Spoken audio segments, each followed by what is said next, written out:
नमस्कार, स्वागत है आप सभी का न्यूज प्लस 21 में। मैं हूं आपके साथ अंजलि जायसवाल। आइए एक नजर डालते हैं दिन के टॉप 10 बुलेटिन पर। भूपेश के फैसले को गडकरी का अभिनंदन। मुख्यमंत्री ने सरकारी भवनों में गोबर से बने पेंट अनिवार्य किया। मजदूर के बच्चों को IIT MBBS लॉ के फ्री कोर्स, एडमिशन, ट्यूशन से लेकर हॉस्टल का सारा खर्चा सरकार उठाएगी। उत्तराखंड के CM पुष्कर धामी ने कोरोना को लेकर स्वास्थ्य विभाग के अधिकारियों के साथ की बैठक।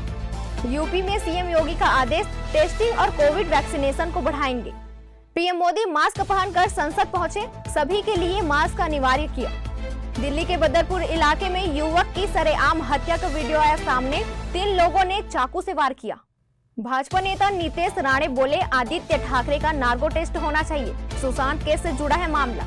बढ़ते कोरोना पर अमेरिकी एक्सपर्ट का चीन को सलाह, संक्रमण को लेकर ट्रांसपेरेंसी रखेंगे।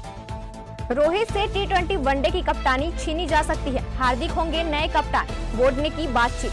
कंट्रोवर्सी के बीच रिलीज हुआ पठान का दूसरा गाना झूमे जो पठान पर दीपिका शाहरुख ने किया जबरदस्त डांस। ऐसी तमाम जानकारियों से लगातार अपडेट रहने के लिए देखते रहिए न्यूज प्लस 21, आपके हक की बात।